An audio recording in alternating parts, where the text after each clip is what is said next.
Ladies and gentlemen, brothers and sisters, I greet you this morning with a powerful word of encouragement, a reminder that our God is faithful and strong. Each day we wake up, we are greeted by a fresh opportunity to experience His presence, His protection, and His guidance.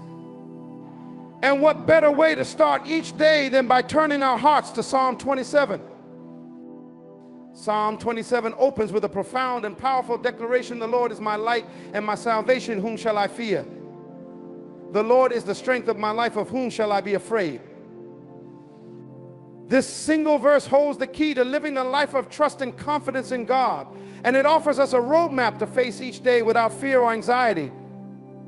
David, the author of this psalm, writes from the depths of his experience, not merely as a theological reflection, but as a personal testimony. He understood that life is full of challenges, battles, and uncertainties, but he also knew that when our trust is rooted in God, those challenges are put into perspective.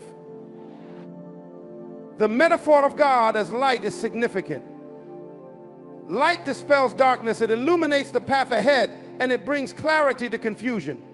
When David says, "The Lord is my light," he is acknowledging that God alone provides direction and understanding in a world that can often feel overwhelming and chaotic. Each morning as we rise to face a new day, we are presented with countless decisions, situations, and sometimes problems. Without the guiding light of God, we are prone to stumble, to lose our way, or to become overwhelmed by fear. But when we begin our day by placing our trust in the Lord, we are choosing to let His light illuminate our path. No longer are we navigating in darkness. Instead, we are walking with divine clarity. David continues, calling God his salvation. This is a powerful statement of deliverance. Salvation means that God not only rescues us from our sins, but also from the perils, dangers, and challenges that come our way. In a world full of threats, whether physical, emotional, or spiritual, knowing that God is our salvation allows us to rest in the assurance that we are never alone in our battles. He is always working on our behalf, delivering us from harm and securing our future. To begin our day by recognizing that God is our salvation is to declare that no matter what comes our way, we are already victorious through Him. David then asks a rhetorical question: whom shall I fear? The implication here is that with God as our light and salvation, there is no one and nothing to fear. Fear is one of the greatest inhibitors of trust. It causes us to doubt God's promises, to lose sight of His goodness, and to focus on the problems rather than the provider. When fear takes root in our hearts, it paralyzes us. We become consumed with worry, with worst-case scenarios, and with anxieties about the future. But Psalm 27 offers a remedy to this fear. By acknowledging that the Lord is both our light and our salvation, we can confront each day with confidence, knowing that God is greater than any obstacle we might face. David reinforces this truth by declaring, "The Lord is the strength of my life, of whom shall I be afraid?" Here, he moves from metaphor to practicality. God is not only his light and salvation, but also his strength. When we place our trust in God, we are not relying on our own limited abilities, wisdom, or resources. We are drawing from the infinite strength of God. This is a crucial point because as humans, we are often limited by our own weaknesses. We grow tired, we make mistakes, and we sometimes fail, but God's strength is perfect. His power is inexhaustible, and when we trust in Him, we tap into a source of strength that never runs dry. This is why we can face the challenges of life without fear, because we are not relying on our own strength, but on the strength of the Almighty. David's words resonate deeply because they acknowledge the reality of life's difficulties without giving them the final word. The psalmist does not deny that there are enemies or adversities. In fact, Psalm 27 later speaks of enemies, false witnesses, and wars. But what stands out is that none of these threats are enough to shake David's confidence. He knows that God's presence is greater than any opposition. His trust is not in favorable circumstances, but in the unchanging nature of God. Each day we have the choice to either focus on the challenges ahead or to focus on God's promises. When we choose to trust in the Lord, we are choosing to shift our perspective. We are choosing to see life's circumstances through the lens of faith rather than fear. Trusting in God does not mean that we will never face difficulties, but it does mean that we will never face them alone. It means that, like David, we can rise each morning with confidence, knowing that the Lord is with us, guiding us, protecting us, and strengthening us for whatever lies ahead.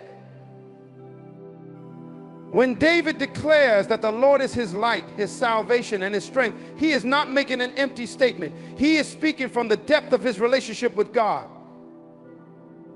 This is the same invitation extended to each of us. We are invited to begin each day by reminding ourselves of who God is: our light in the darkness, our salvation in times of trouble, and our strength when we feel weak. In doing so, we cultivate a deep and abiding trust in Him, one that allows us to live free from fear and full of confidence in His goodness. Trusting God is not a passive act, it is a daily active choice. It is choosing to surrender our fears, anxieties, and uncertainties into His capable hands. It is choosing to believe that no matter what the day holds, we are held by a God who is bigger than any challenge we might face. In Psalm 27:4, David declares, "One thing have I desired of the Lord, that will I seek after, that I may dwell in the house of the Lord all the days of my life, to behold the beauty of the Lord and to inquire in His temple." This verse reveals a profound truth about David's heart and his relationship with God. He wasn't simply seeking God for what He could provide: protection, guidance, or victory in battle. David's greatest desire was to dwell in God's presence, to experience Him intimately, and to behold His beauty. This shows us that our highest priority each day should be the pursuit of God Himself, not merely the blessings or answers He can give. David uses the phrase "one thing" to highlight the singular focus of his life. While life offers many distractions, ambitions, and pursuits, David's main focus was on God. This kind of focus reveals something essential about how we should begin our days. Often our mornings are consumed by the demands of the day ahead: meetings, deadlines, responsibilities, and to-do lists. But David teaches us that no matter how busy or complicated life becomes, there is one thing that must remain at the forefront of our minds: seeking God's presence. This doesn't mean ignoring our daily responsibilities, but it does mean prioritizing time with God as the foundation for everything else. To dwell in the house of the Lord signifies a deep desire to be in continuous fellowship with God. For David, the temple represented God's dwelling place, but today, through Jesus Christ, we can encounter God's presence wherever we are. Whether we are at home, at work, or even in the middle of a hectic day, we have the privilege of experiencing God's presence. But this requires intention. David's use of the word "seek" shows us that experiencing God's presence is not passive, it requires active pursuit. Seeking after God daily involves prayer, meditation on His word, and cultivating an awareness of His presence in all we do. It means that before we rush into the day's task, we take time to center our hearts on Him, to listen to His voice, and to align our desires with His will. David also mentions his desire to behold the beauty of the Lord. This speaks to the nature of God's presence. It is beautiful, captivating, and full of awe. In the busyness of life, we can become so preoccupied with the task before us that we forget to pause and reflect on the majesty and splendor of God. To behold God's beauty is to recognize His glory in everything we encounter. It is to see His hand in creation, to sense His grace in our relationships, and to feel His love in the quiet moments of prayer. When we start our day by seeking to behold the beauty of the Lord, we are setting our hearts to experience His goodness and grace throughout the day, no matter what comes our way. Furthermore, David expresses a desire to inquire in His temple. This speaks of a heart that seeks wisdom and guidance from God. David knew that true wisdom comes from God alone. As we begin our day, we often face decisions that require discernment decisions about our work, our relationships, and the direction of our lives. When we seek God's presence, we are also seeking His wisdom. We are acknowledging that we don't have all the answers, but we trust in the one who does. By inquiring of the Lord, we are positioning ourselves to receive divine guidance that leads us down the right path. David's pursuit of God's presence wasn't occasional, it was daily and consistent. He didn't just seek God in times of trouble or when he needed something. He sought God because he loved Him and desired to be with Him. This teaches us that our relationship with God should not be transactional, where we only come to Him when we have a need. Instead, it should be relational, marked by a constant desire to know Him more deeply and to dwell in His presence every day. When we start our day with the pursuit of God's presence, everything else falls into place. Our worries become smaller, our burdens lighter, and our perspective shifts. We begin to see life through the lens of faith, not fear. We are reminded that no matter what the day holds, we are anchored in the unchanging presence of God. The pursuit of God's presence transforms not only our mornings, but our entire lives. It equips us with peace, strength, and joy that cannot be found in the world.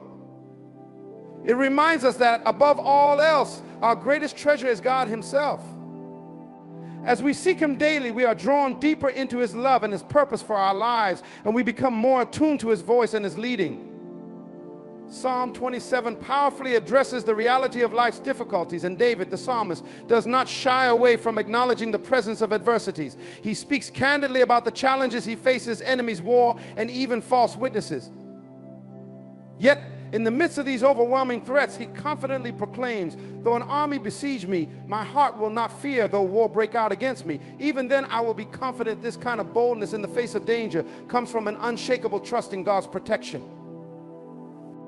David's courage didn't arise from his own strength, but from his knowledge that God was with him, fighting on his behalf.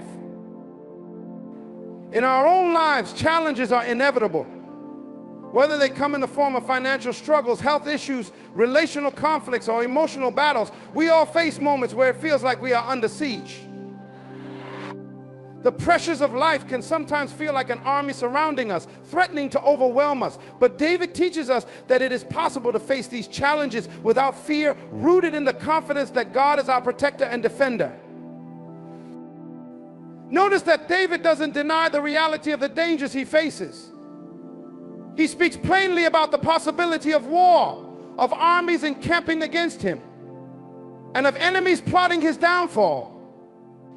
This shows us that courage is not the absence of challenges or the denial of fear. It is the ability to stand firm in faith, even when those challenges are very real.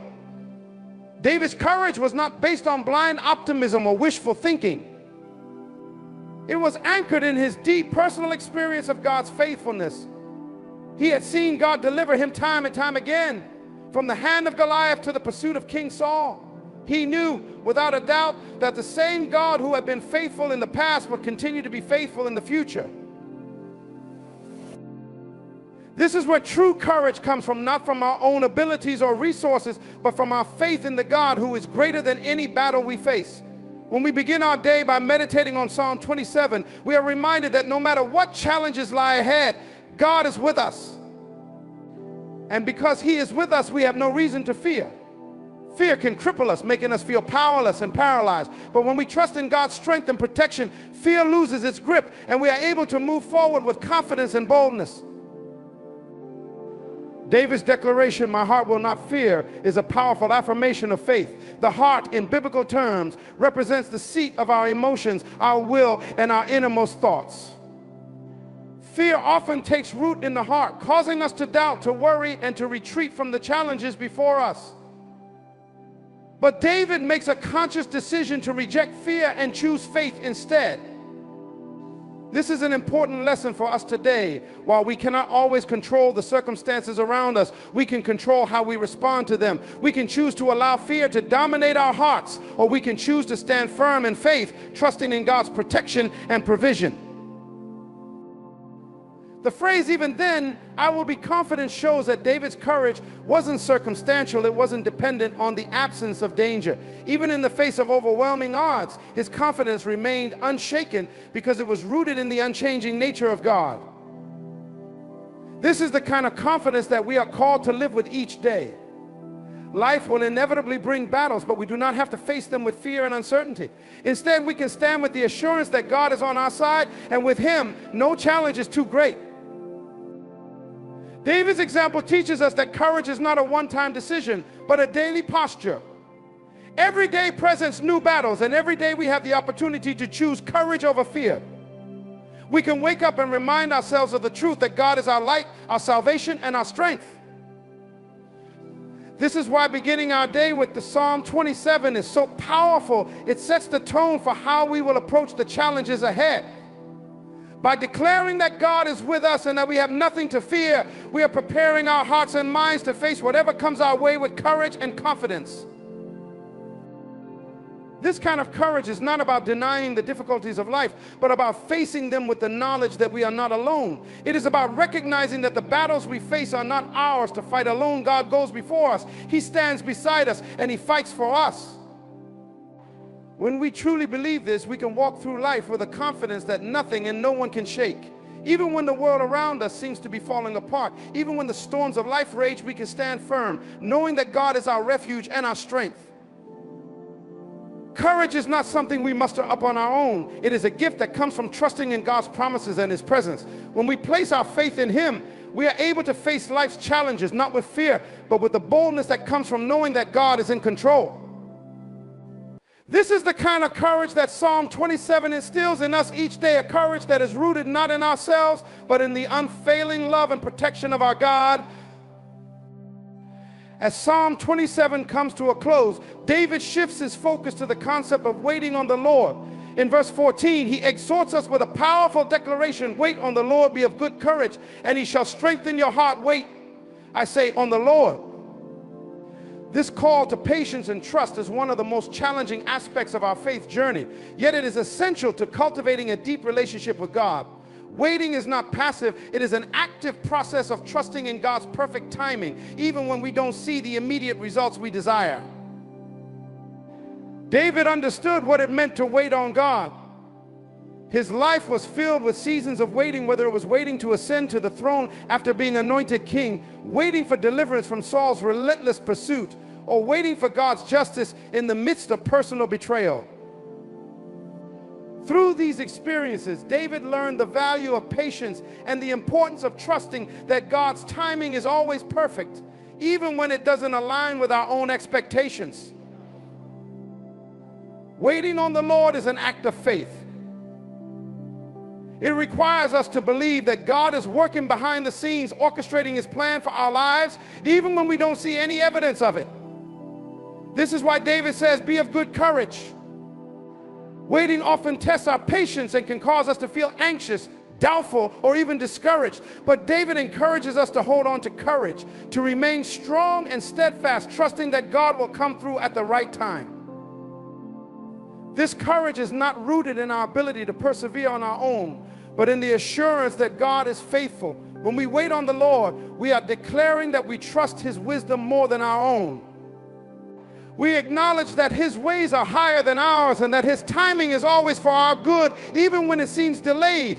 This is especially important when we are facing seasons of uncertainty, where answers don't come quickly, and when we are tempted to take matters into our own hands. It's in these moments that Psalm 27 reminds us to be courageous, to not grow weary, and to trust that God's timing is always for the best. The promise that accompanies waiting on the Lord is one of strength. David declares that He shall strengthen your heart. The heart, in biblical terms, represents our inner being, the seat of our emotions, desires, and will. Waiting can often cause our hearts to grow weary. We can become discouraged, especially when the answers we seek seem long in coming. But David assures us that when we wait on the Lord, He strengthens us from within. God doesn't just give us the ability to wait, He empowers us with the inner strength to endure the waiting period without losing hope. This strengthening of the heart is crucial because in the process of waiting, our faith is often refined. It's in the waiting that God builds resilience, patience, and deeper trust. As we wait, we are being shaped and prepared for what God has in store for us. Often, the waiting period is just as important as the fulfillment of what we are waiting for. Through it, God teaches us dependence on Him, builds our character, and aligns our desires with His purposes. Waiting is not wasted time, it is a time of growth, preparation, and divine strengthening. It's important to recognize that waiting on the Lord doesn't mean passivity or inactivity. It's not about sitting idly by and hoping for something to happen. Instead, it is about being active in our faith, continuing to seek God, to trust Him, and to live in obedience even when the answers are delayed. David's life exemplifies this. While waiting for God's promises to be fulfilled, he didn't stop seeking God or following His ways. He continued to walk in faith, knowing that God would fulfill His word in due time. In the same way, we are called to be faithful in our waiting, trusting that God is working, even when we don't see it. The final phrase of this verse, wait, I say on the Lord, is a reaffirmation of the necessity of waiting with expectation. David repeats the command to wait, emphasizing its importance. Waiting on God is not a one-time decision. It's a continual process that we must embrace throughout our lives. There will be many seasons where we are called to wait, whether for guidance, healing, provision, or the fulfillment of a promise. Each of these seasons is an opportunity to deepen our trust in God's sovereignty and goodness. When we begin our day with this mindset, we are equipping ourselves with the patience and strength needed to navigate life's uncertainties. Psalm 27 reminds us that while we may not always understand God's timing, we can always trust His heart. He knows what we need, and He knows when we need it. Our job is not to force the outcome or rush the process, but to rest in the knowledge that God's timing is perfect. As we wait on the Lord, we do so with an attitude of hope and expectancy. We are confident that God will act, that He will move on our behalf, and that His plans for us are good. This hope is not based on wishful thinking, but on the character of God Himself. He is faithful to His promises, and He will never leave us or forsake us. Therefore, we can wait with confidence, knowing that in His perfect time, He will bring to pass everything He has promised. Ladies and gentlemen, today I want to remind you of a profound truth. A truth that many of us tend to overlook. Your birth date holds a deeper significance than you may realize. It is a reminder, a marker that you are not here by accident, you are chosen. Every birth date is a deliberate act of divine timing.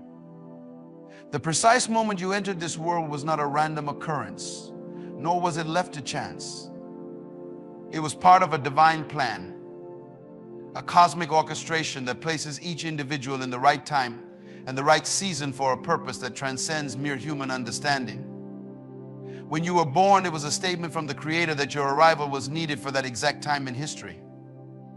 The alignment of circumstances, events, and even the people around you were not coincidental. They were divinely arranged so that your life could unfold according to a higher purpose. You see, we often get caught up in thinking that our birth date is a simple marker on a calendar, a day to celebrate once a year. But in truth, it is much more profound than that.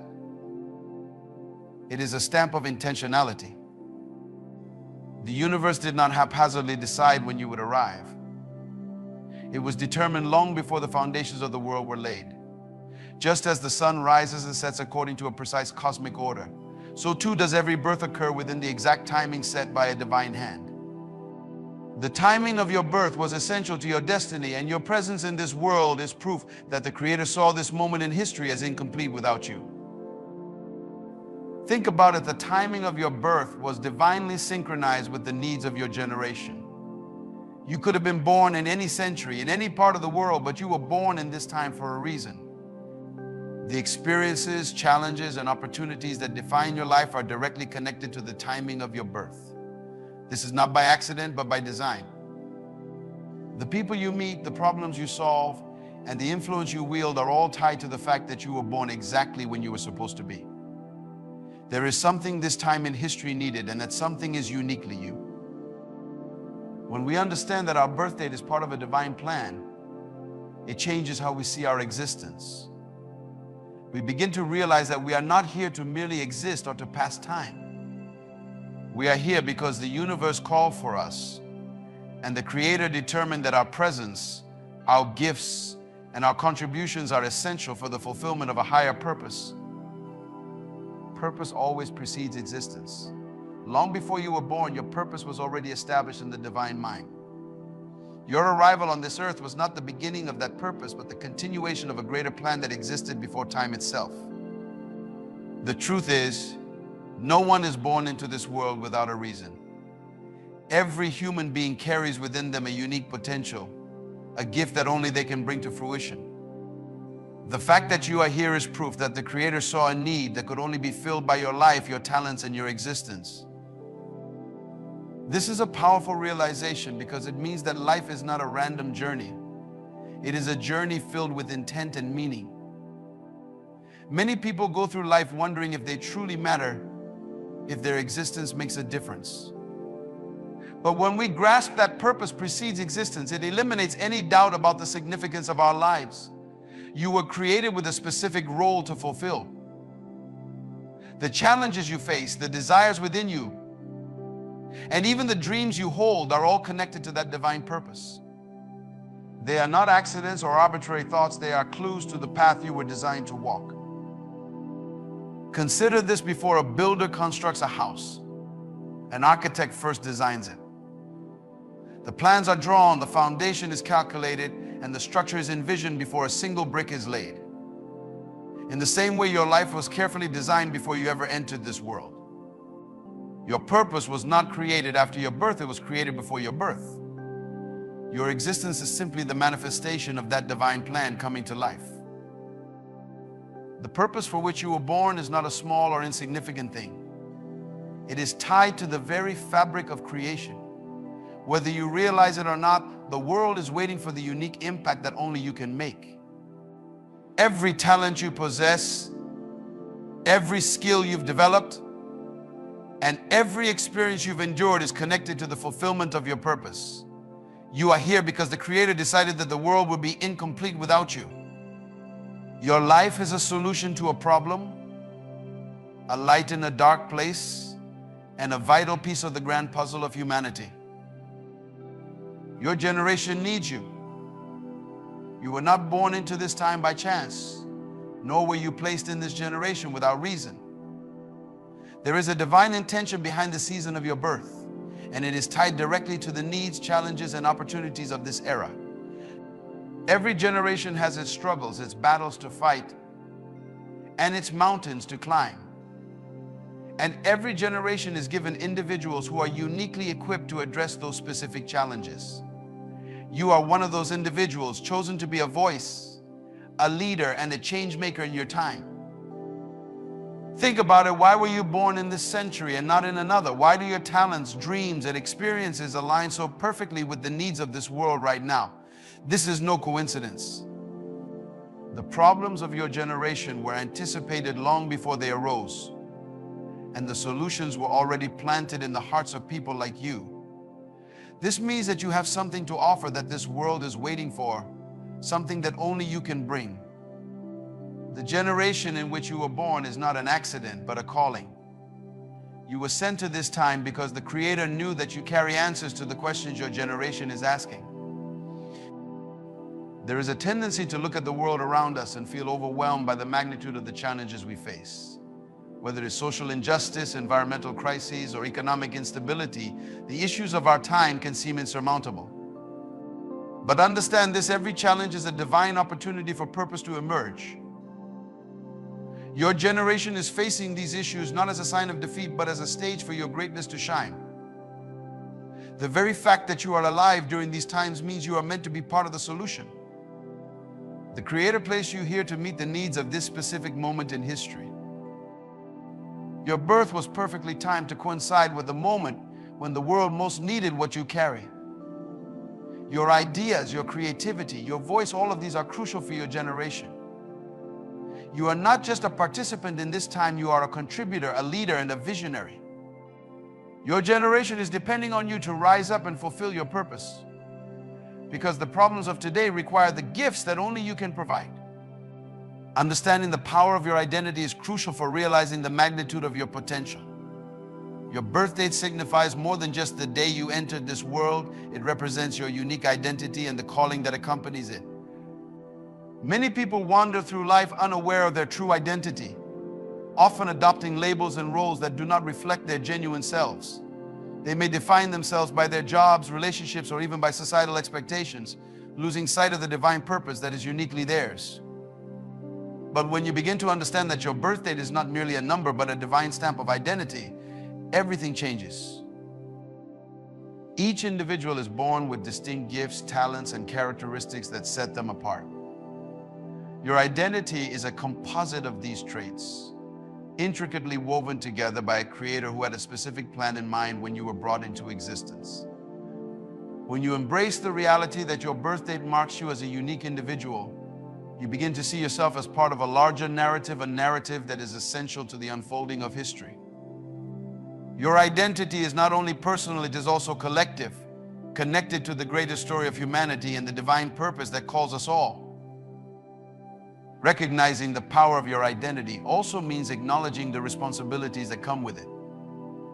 Each of us has a role to play in this world, and understanding who you are enables you to step into that role with confidence. Your identity empowers you to overcome obstacles and face challenges head-on, knowing that you are equipped with the necessary tools to succeed. You are not just here to exist, you are here to thrive and to contribute to the world in ways that only you can. This understanding liberates you from the confines of mediocrity and propels you toward greatness. Moreover, when you grasp the significance of your identity, you begin to reject the negative narratives that society may impose upon you. You start to see yourself as capable, valuable, and essential to the mission at hand. This shift in perception allows you to step into your purpose with a sense of authority, courage, and clarity. You realize that you have been entrusted with gifts and abilities that are meant to make a difference. As you grow in self-awareness, you become empowered to take action, to pursue your passions, and to fulfill the destiny that your birth date signifies. Your identity is not a hindrance, it is the key that unlocks your potential and allows you to impact the world in profound ways. You are chosen for impact. This truth resonates deeply with the understanding that your life is not merely about your own journey, it is about the mark you leave on the world. Each person is endowed with the potential to make a significant impact in their community, society, and even beyond. The fact that you exist in this time and space is evidence that the Creator has equipped you to fulfill a specific purpose that contributes to the greater good. Your birth date is a reminder that you are not just a passive observer in life, you are an active participant, a change maker designed to address the issues of your generation. To be chosen for impact means that your voice, your actions, and your very presence carry weight. You have the ability to influence others, to inspire change, and to challenge the status quo. Every person you encounter is an opportunity for you to make a difference, whether through a kind word, a bold idea, or a passionate pursuit. The choices you make, the values you uphold, and the dreams you chase have the power to create ripples that extend far beyond your immediate surroundings. Each of us is a catalyst for change, and understanding this empowers us to act with intention and purpose. Many people underestimate their potential to make an impact, often thinking that their contributions are too small or insignificant. But remember, great movements are often sparked by individual acts of courage and conviction.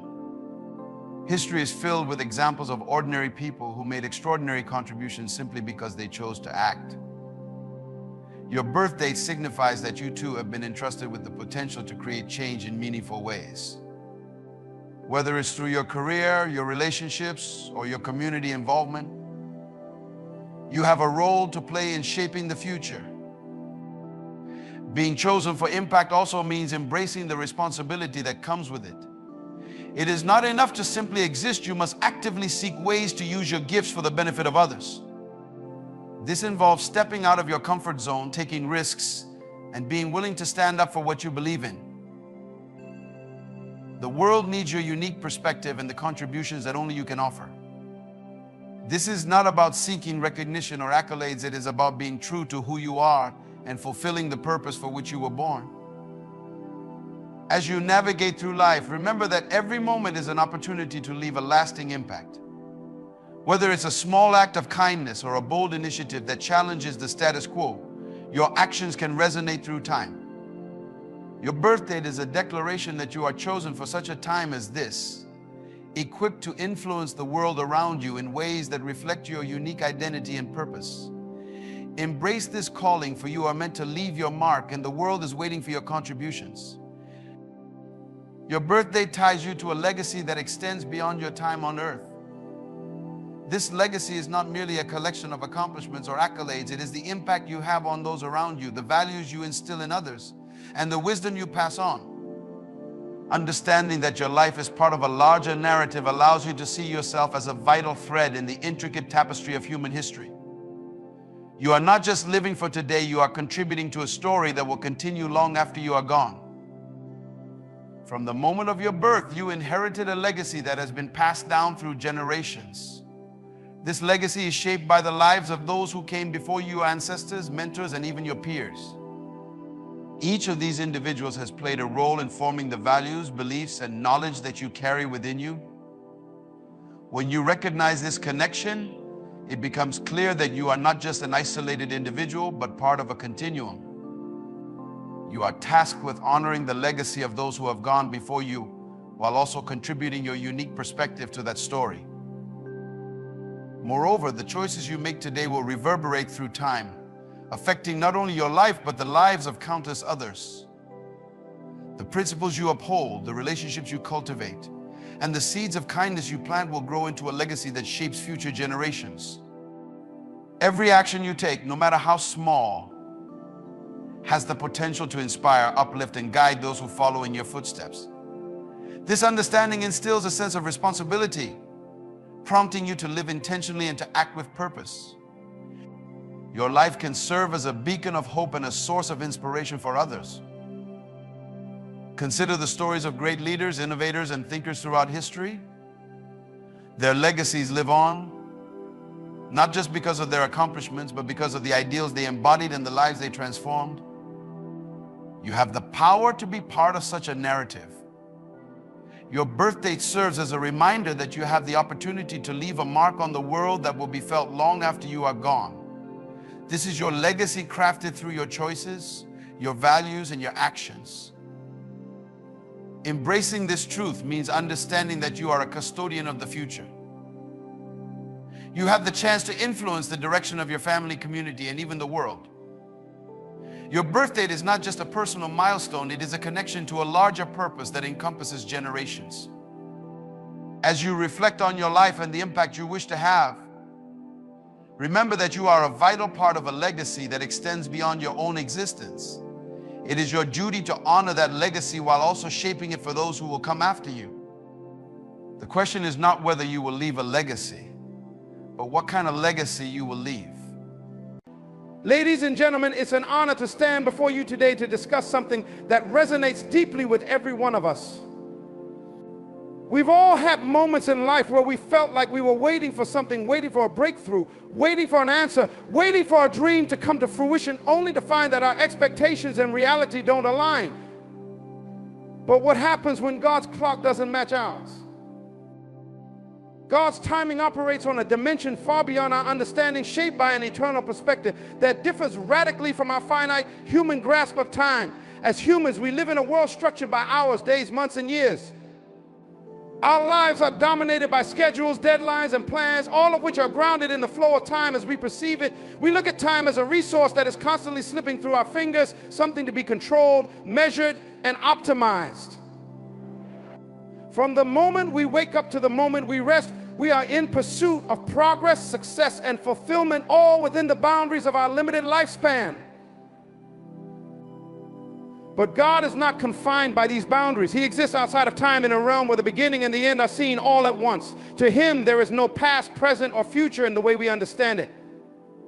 He is the Alpha and Omega, the one who exists beyond our clocks and calendars. His view of time is expansive, eternal, and boundless. What may seem like a delay to us is simply a part of his eternal plan, unfolding in perfect synchronization with his purpose. While we might feel frustrated or anxious when things don't happen according to our desired schedule, God is never rushed. He does not operate according to human urgency, but according to divine timing, which is precise, purposeful, and intentional. From our perspective, this can be deeply challenging. We live in a culture of immediacy where everything is available at the click of a button. We expect instant results, and when they don't come, we feel as though something has gone wrong.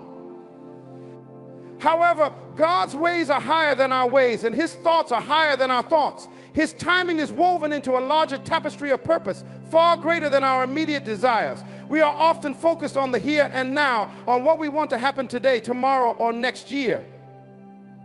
But God is orchestrating a divine plan that spans generations, transcending our individual moments and weaving them into the grander story of his kingdom. This can be especially difficult when we are waiting on something we believe to be good, a promise, a breakthrough, a dream. We can become restless, even questioning God's faithfulness when things don't unfold as we expect. Yet God's timing is never accidental or arbitrary. Each moment of waiting is infused with purpose, and often that purpose is one of preparation. The frustration of delay, often our impatience, comes from our limited perspective. We see delay as denial, but God sees it as preparation. As human beings, it's natural for us to become frustrated when things don't happen as quickly as we hope or expect. We live in a world that values speed and efficiency. If something takes too long, we assume something is wrong. When it comes to our spiritual lives, this mindset often transfers over, leading us to believe that when God seems silent or slow, he's withholding something from us. We interpret the delays as denials. But the truth is, God's delays are not a sign of rejection. Rather, they are moments of divine preparation. From our limited viewpoint, all we see is the passing of time. We see the opportunity slipping away, the potential fading, and we become anxious, wondering if God is really listening to our prayers. The frustration grows because we are often focused solely on the end result. We want the job, the relationship, the healing, the breakthrough, but we rarely consider what God is doing in us during the waiting period. What we see as stagnation is often a season of God molding us into the person we need to be to receive what we're asking for. This misunderstanding leads to internal conflict. When we don't see the manifestation of our desires, we can mistakenly believe that God is ignoring us or has changed his mind. But God is not in the business of broken promises. His delays are not denials. In fact, they are signs of his grace and wisdom. Often what we are asking for may be good, but we may not be ready to handle it. The delay is not a reflection of our worth or his willingness to bless us, but a sign that there's more work to be done behind the scenes, both within us and around us. Consider the story of Joseph. He had grand dreams of leadership as a young man, but before he ever reached that position, he spent years in slavery and prison. From the outside, it may have looked like God had abandoned him, but those years were crucial in preparing Joseph for the destiny ahead. What Joseph couldn't see at the time was that God was not just preparing him for the palace, but also preparing the palace for him. In the same way, God's delays in our lives are often seasons of preparation. The frustration we feel is a sign that we're focused on the destination, but God is focused on our journey, on refining our character, building our faith, and aligning us with his perfect plan. The purpose in the waiting period is a time of growth, alignment, and refinement. God uses these moments to prepare us for what he has planned. In the process of waiting, we often overlook the profound work God is doing beneath the surface. We tend to focus on the end goal, the answered prayer, the fulfilled promise, or the breakthrough without recognizing the significance of the journey itself. However, God sees waiting as an essential part of his plan for our growth and transformation. It's not a passive period of inactivity. Rather, it's a time when he is shaping us to be in alignment with his purpose, preparing us to handle the blessings or responsibilities that lie ahead. Waiting stretches us. It forces us to confront our impatience, our need for control, and our desire for immediate gratification. These moments of discomfort reveal areas where we may need growth, whether it's in our faith, character, or even our perspective.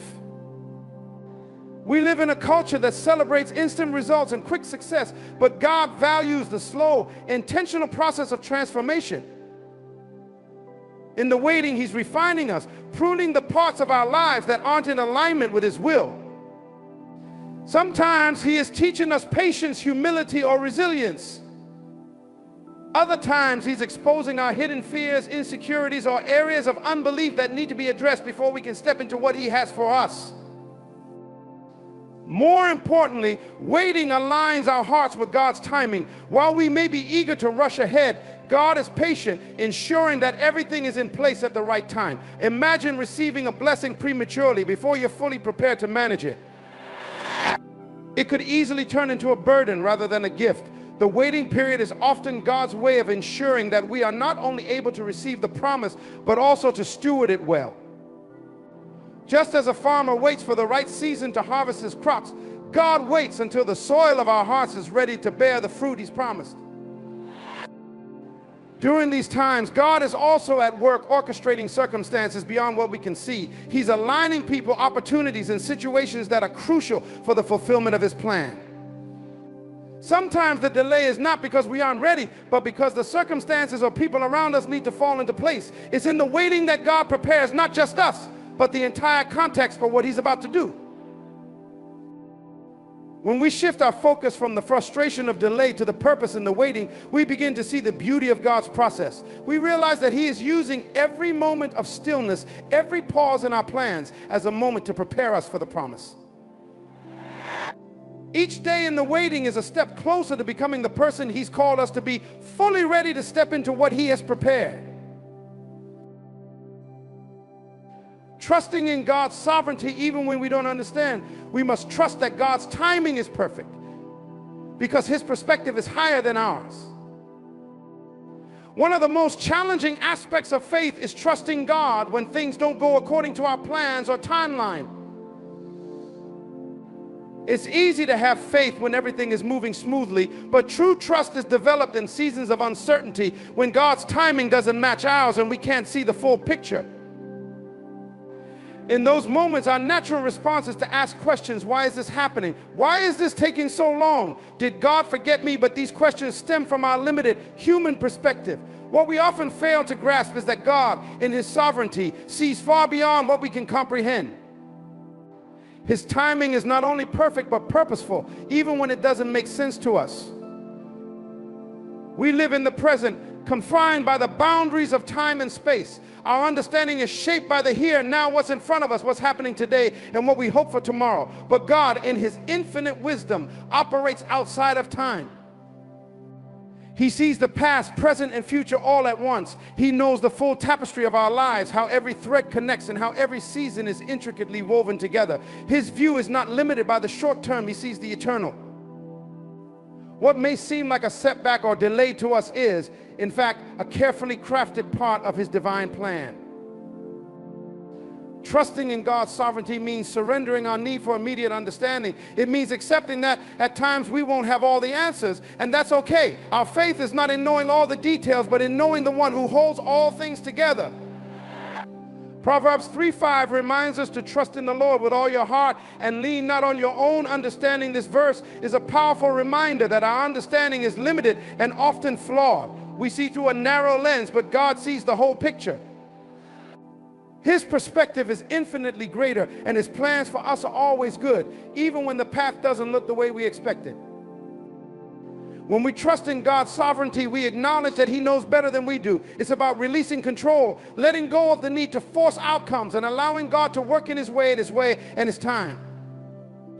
The story of Lazarus in John 11 illustrates this so well. Jesus delayed going to Lazarus when He heard he was sick. To everyone around Him, it seemed as though he was too late. Lazarus had died. But Jesus knew that this delay was not about the timing of death, but the timing of resurrection. His purpose was to reveal a greater glory that no one could have imagined. What looked like a delay to those around Him was actually a divine setup for a miracle. This is the essence of trusting in God's sovereignty. We may not always understand why He delays, but we can trust that He is never too late. He is always working things out for our good and His glory, even when the journey takes longer than we expected.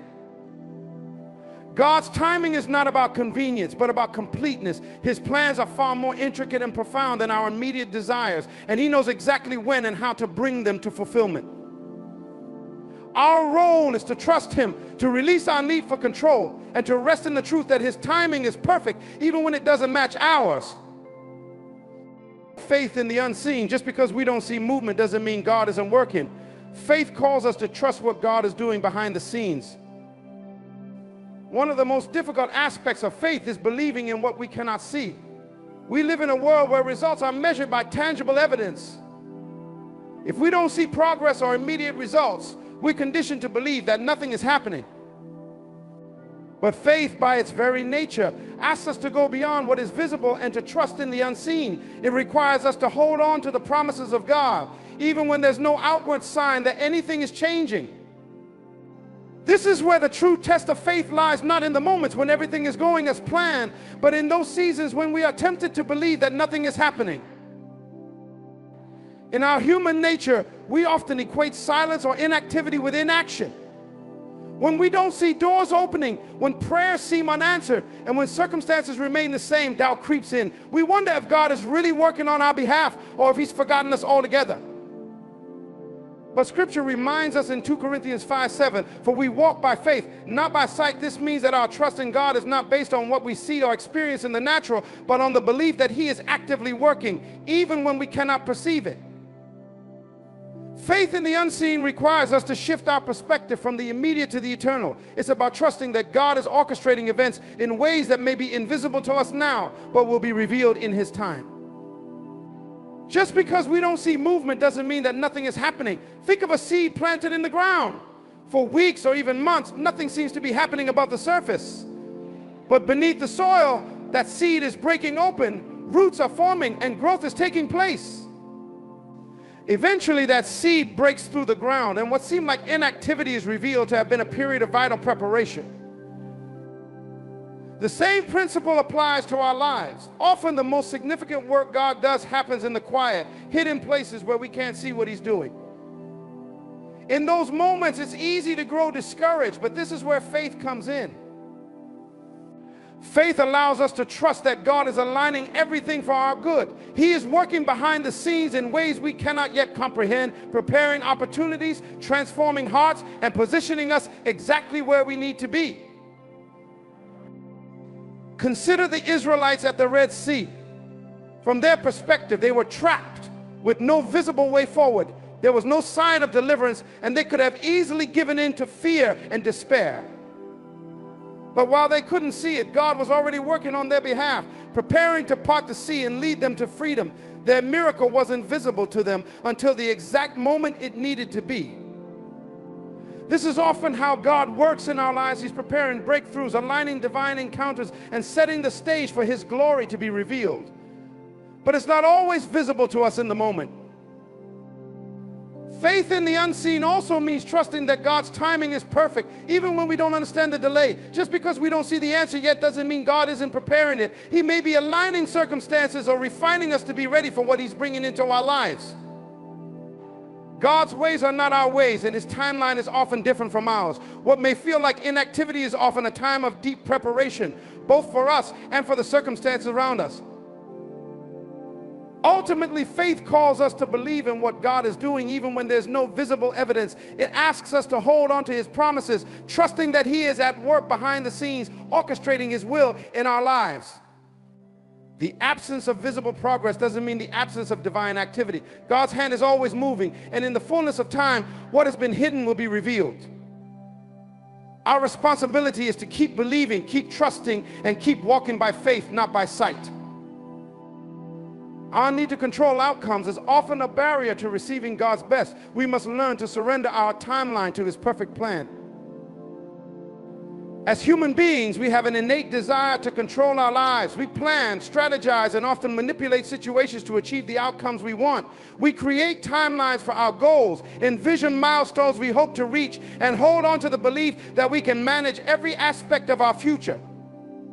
While there is wisdom in setting goals and working diligently, the problem arises when our need for control becomes a barrier to trusting God's plan. The truth is, control gives us a false sense of security, but it also limits our ability to fully embrace the greatness God has in store for us. When we are overly focused on controlling outcomes, we often limit what God can do in our lives. We become so fixated on a specific result or deadline that we leave little room for God to intervene or redirect us according to his higher purpose. The need for control creates anxiety and frustration, especially when things don't go as planned. We become stressed when our timelines aren't met, angry when doors close, and doubtful when we don't see immediate results.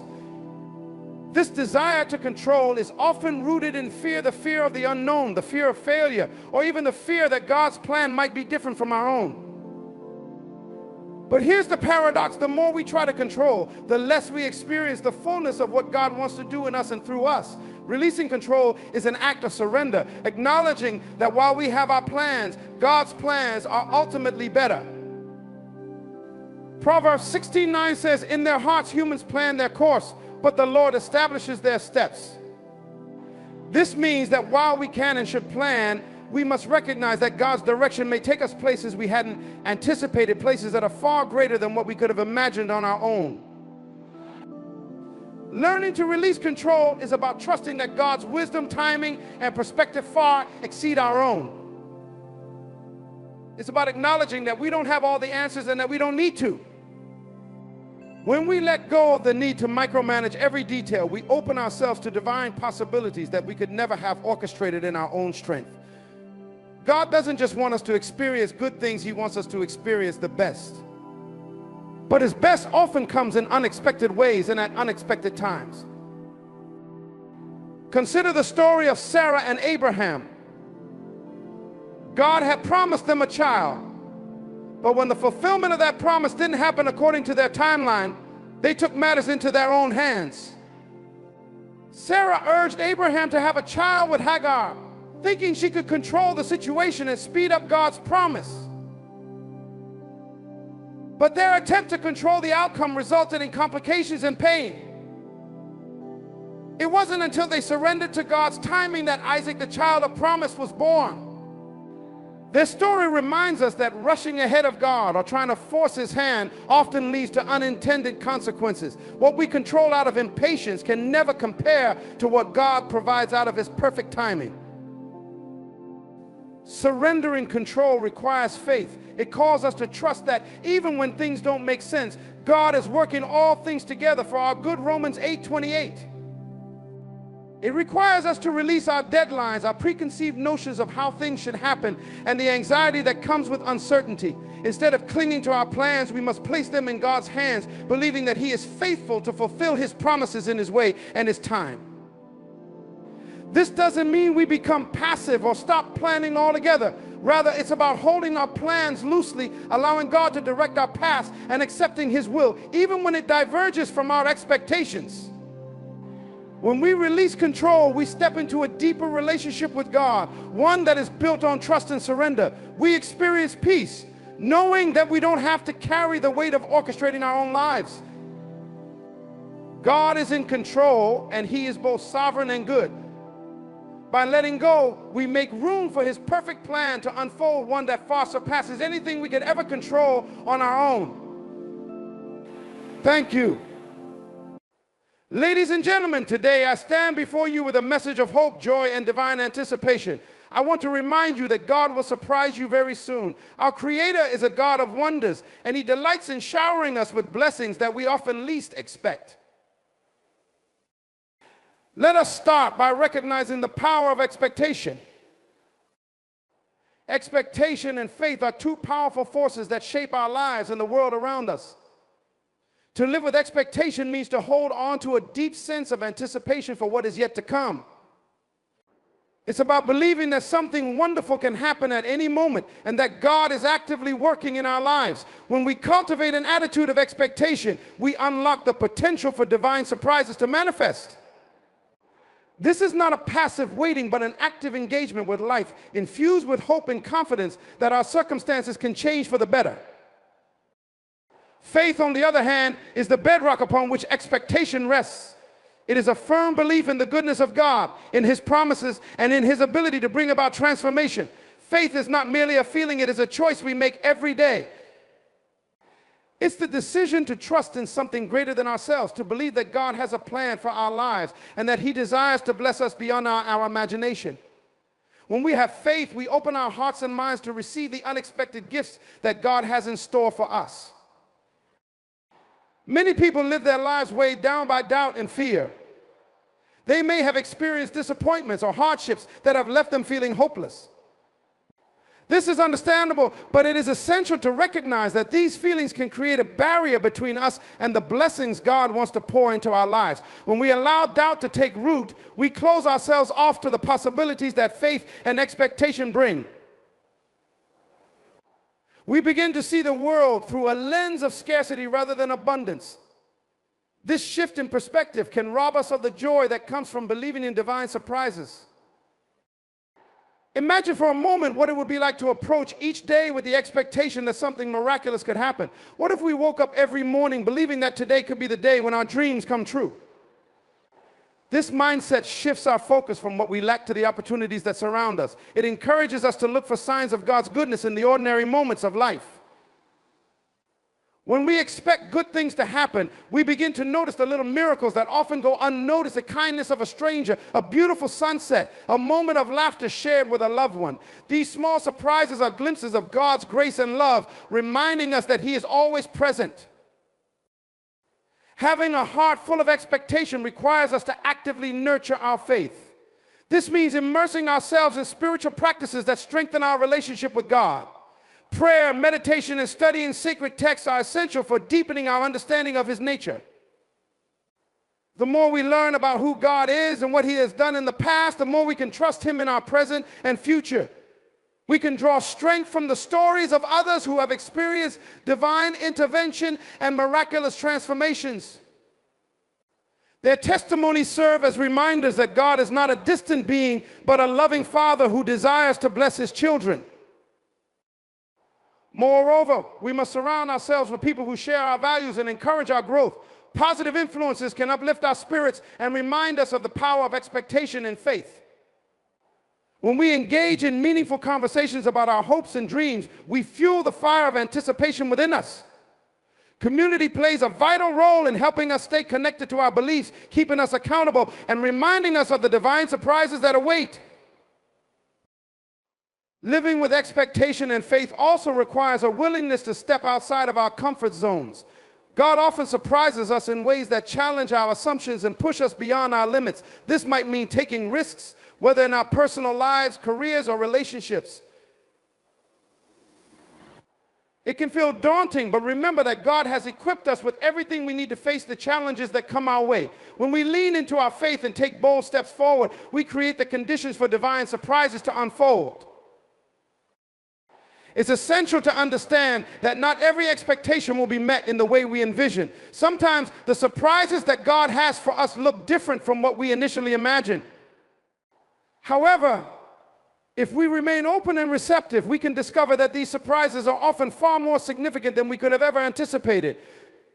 God's plans for us are always good, even when they do not align with our desires. Trusting in His wisdom allows us to navigate the uncertainties of life with grace and confidence. Expectation and faith create a powerful synergy that invites divine surprises into our lives. By choosing to believe in God's goodness, we open ourselves to a world filled with possibilities. Each moment holds a potential for transformation, joy, and unexpected blessings. It is through our faith that we cultivate a heart of expectation, ready to receive whatever God has in store for us. Let us embrace this journey with open arms, confident that God is always at work, preparing to astonish us in ways we could never imagine. Preparation for blessings is a vital aspect of living a life filled with expectation and faith. It goes beyond merely waiting for divine surprises to manifest. It involves actively engaging in the process of readiness. Just as a gardener prepares the soil before planting seeds, we too must cultivate the ground of our hearts and minds to receive the abundant blessings that God desires to pour into our lives. Preparation is an intentional act that demonstrates our belief in God's promises and our readiness to embrace the transformation He offers. To prepare for blessings, we must first take a reflective inventory of our lives. This involves understanding where we currently stand and recognizing any barriers that may hinder us from receiving what God has for us. Are there negative thought patterns or limiting beliefs that we need to let go of? Do we harbor resentment or unforgiveness that weighs us down? Identifying these obstacles is crucial in our journey toward preparation. We must engage in self-examination, asking ourselves what areas of our lives need healing or transformation. By doing so, we clear the clutter that can obscure our vision and prevent us from fully embracing the blessings that are on their way. Additionally, preparation involves nurturing our spiritual lives. We must prioritize our relationship with God by dedicating time to prayer, meditation, and studying His Word. These practices not only draw us closer to Him, but also equip us with the wisdom and strength needed to face the challenges that arise on our journey. Engaging with Scripture allows us to internalize God's promises, and through prayer, we can seek guidance and clarity on the steps we need to take in our lives. As we deepen our understanding of God's character and His intentions for us, we cultivate an environment conducive to receiving His blessings. In our preparation, we must also take practical steps toward our goals and dreams. This means setting clear intentions and creating actionable plans to align our lives with the blessings we seek. Whether it's pursuing further education, developing a skill, or cultivating healthy relationships, these actions signal our readiness to embrace what God has in store. It's essential to remember that preparation is not about striving for perfection. It's about making progress and moving forward. When we take proactive steps, we demonstrate our commitment to growth and transformation, paving the way for divine surprises to enter our lives. Another critical aspect of preparation is fostering an attitude of gratitude. Gratitude shifts our focus from what we lack to the abundance already present in our lives. By recognizing and appreciating the blessings we currently possess, we create a fertile ground for more blessings to flow. When we cultivate a grateful heart, we become more attuned to the wonders of God's provision. Each day presents opportunities to express our gratitude, whether through journaling, verbal affirmations, or acts of kindness toward others. This practice not only enriches our own lives, but also inspires those around us, creating a ripple effect of positivity and expectation. Furthermore, preparation for blessings requires us to be open and flexible. God often surprises us in ways we least expect, and sometimes His blessings may come disguised as challenges or changes. It's essential to approach these situations with an open heart, trusting that God's plans are always for our good. When we remain adaptable, we can better recognize the opportunities for growth that arise from unexpected circumstances. This openness allows us to see beyond our limited perspectives, enabling us to embrace the fullness of God's blessings in their various forms. We must also be willing to invest in ourselves and our personal development.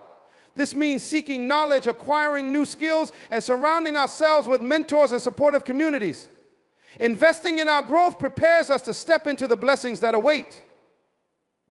When we equip ourselves with the tools necessary to navigate life's challenges, we become more capable of receiving and managing the blessings that come our way. God often uses our personal growth as a way to position us for greater opportunities and responsibilities. Moreover, we should not underestimate the power of community in our preparation journey. Engaging with like-minded individuals who share our values and aspirations can provide encouragement and accountability. Together, we can uplift each other and share insights that may help us navigate our paths. Community fosters an environment of collective expectation where everyone is inspired to pursue their dreams while celebrating the successes of one another. When we share our goals and intentions within a supportive network, we amplify the energy of preparation and create an atmosphere ripe for divine surprises. Preparation for blessings is an active and intentional process that reflects our faith and expectation. By engaging in self-reflection, nurturing our spiritual lives, taking practical steps, cultivating gratitude, remaining open to change, investing in our growth, and fostering community, we position ourselves to receive the incredible surprises God has in store for us. As we prepare, we align ourselves with His purpose and demonstrate our readiness to embrace the abundance of His love and provision. Each step we take in preparation brings us closer to the realization of our dreams and the fulfillment of God's promises in our lives. Now, let us consider divine timing. Divine timing plays a critical role in receiving the surprises and blessings that God has planned for our lives. It is a concept that often challenges our understanding because we live in a world that values immediacy. We are accustomed to getting what we want when we want it, but God operates on a different timeline. His timing is perfect, even when it doesn't align with our expectations. Understanding and embracing divine timing requires trust, patience, and surrender, knowing that what God has planned for us will come to fruition at the right moment. One of the most difficult things to accept is that there is often a gap between when we desire something and when God decides to deliver it. This period of waiting can feel like a test of our faith. We pray, we hope, and we believe, yet the answers don't seem to come when we expect them. In these moments, it is easy to feel discouraged or to question whether God has heard our prayers at all. However, what we must realize is that the waiting season is not a sign of God's absence, but rather a time of preparation. Just as there is a time for planting and a time for harvesting, there is a time for waiting and a time for receiving.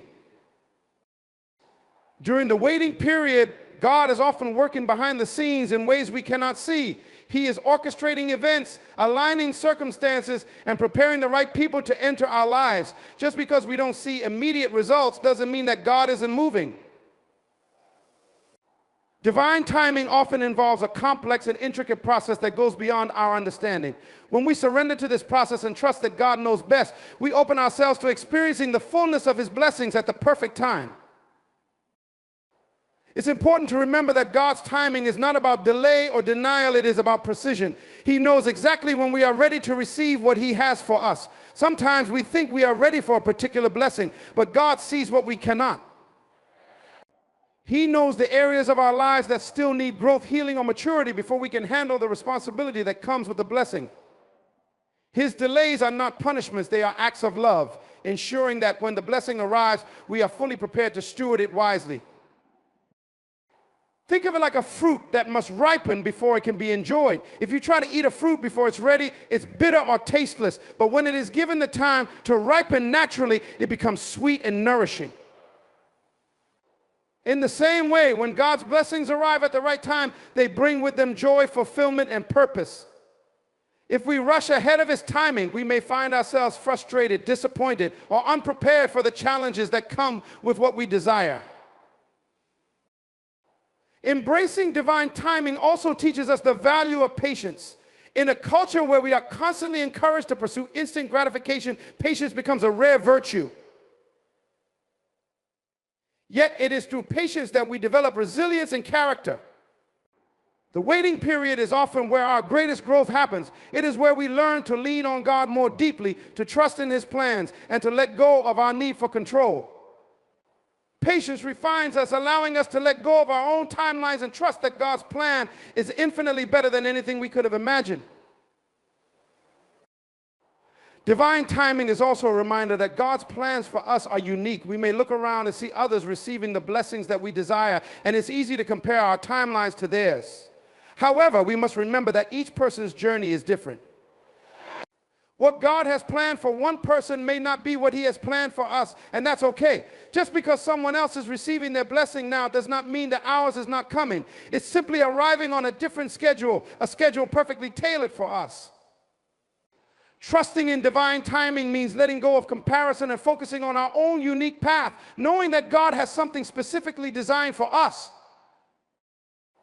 Another aspect of divine timing is recognizing that sometimes the answer to our prayers may come in a form we didn't expect. We might be waiting for a specific blessing, but God, in His infinite wisdom, may have something even better in store for us. Often, the greatest surprises from God come when we least expect them, in ways that exceed our wildest dreams. His timing and His ways are higher than ours, and when we trust in His timing, we allow Him the freedom to bless us in ways that are beyond our limited understanding. The story of Joseph in the Bible is a powerful example of divine timing. He had dreams of greatness as a young man, but instead of immediately stepping into that destiny, he was sold into slavery, falsely accused, and imprisoned. For years, it seemed like everything was going wrong, yet God was at work behind the scenes, preparing Joseph for the exact moment when he would rise to a position of power and fulfill his purpose. When that moment finally came, it was clear that all the years of waiting had been necessary to shape Joseph into the man who could handle the responsibility of leadership. His story teaches us that even when we don't understand why things are taking so long, God's timing is always perfect. Divine timing is an essential element of receiving the blessings and surprises that God has in store for us. It teaches us patience, trust, and surrender, reminding us that God's plans are always for our good. While we may not always understand the delays or the waiting, we can rest in the assurance that God's timing is perfect. When we trust in Him and allow His plan to unfold, we position ourselves to receive blessings that are far greater than anything we could have ever imagined. Finally, I want to encourage you to reflect on the power of personal testimony. Personal testimony holds immense power in our journey of faith and expectation. It is through the sharing of our experiences, our stories of struggle, triumph, and divine intervention that we not only inspire others, but also remind ourselves of God's faithfulness. Testimonies are living proof of God's ability to surprise us, to intervene in our lives in unexpected ways, and to turn situations around for our good. When we reflect on what God has done in the past, we strengthen our faith in what He can and will do in the future.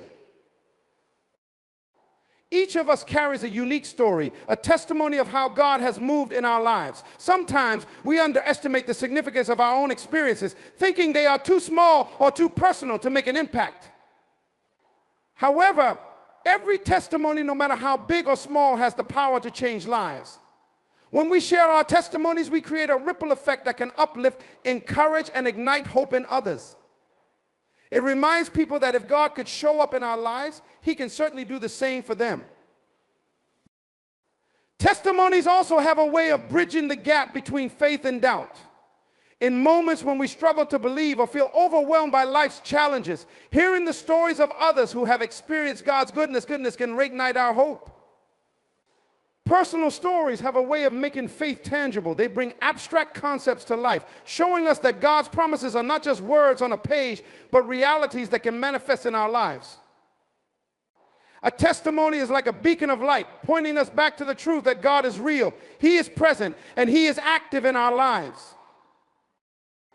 When we share our personal testimonies, we also acknowledge that we are part of something much greater than ourselves. Our stories are not just about us, they are about God's overarching plan and His desire to work through us to touch the lives of others. By sharing how God has surprised us or blessed us in unexpected ways, we become vessels through which His goodness is revealed to the world. Testimonies are a powerful tool for ministry because they show that faith is not merely theoretical, but deeply practical and real.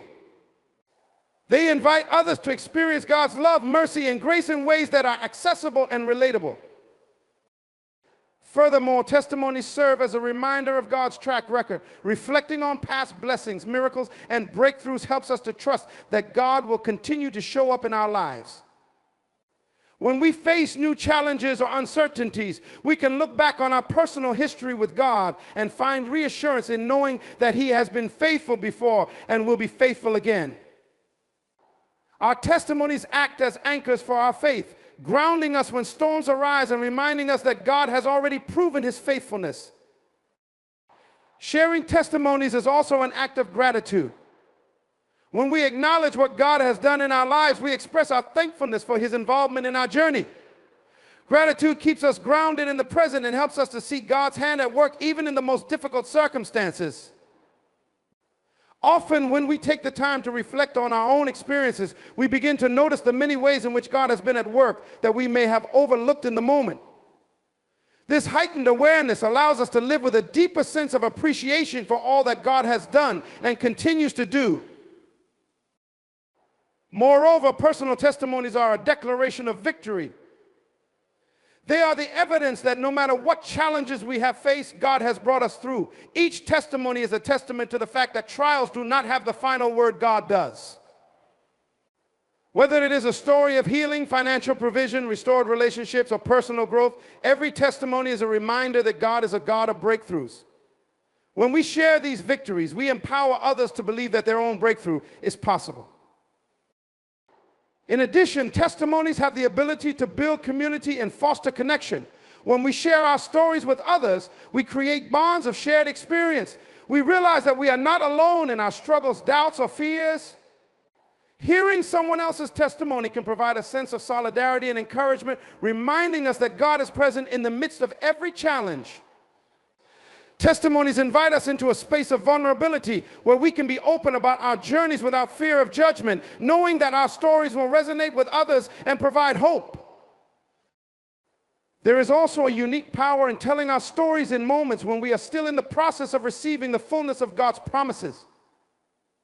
Even when we are waiting for God's surprises to fully manifest, sharing the journey can be an act of faith. It shows that we trust God's plan, even when we have not yet seen the outcome. This kind of testimony, rooted in faith and expectation, can inspire others who are also in seasons of waiting. It reminds us all that the waiting period is not wasted time, but a part of the process where God is still working behind the scenes. Finally, personal testimonies are a proclamation of God's glory. Each time we share how God has moved in our lives, we direct attention back to Him. We make it clear that the blessings, surprises, and breakthroughs we've experienced are not of our own doing, but are the result of God's grace and power. In this way, testimonies become a form of worship, honoring God for his continued presence and action in our lives. They allow us to give credit where it is due, pointing people back to the source of all goodness, God himself. In summary, personal testimony is a vital part of living a life of faith and expectation. It serves as a reminder of God's faithfulness, an inspiration to others, and a declaration of victory over challenges.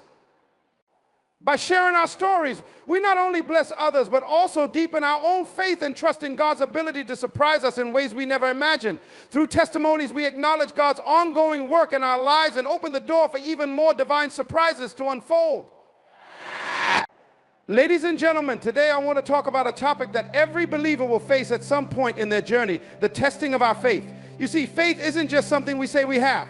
No, faith is something that must be proven, refined, and purified. Like gold in a fire, our faith must go through trials to become strong, unshakable, and unbreakable. The Bible tells us in James 1:3-4, because you know that the testing of your faith produces perseverance. Let perseverance finish its work so that you may be mature and complete, not lacking anything. This scripture reminds us that God is not testing our faith to break us, but to build us up, to strengthen us so that we may lack nothing in our spiritual journey. Let me share with you 7 signs that God may be testing your faith.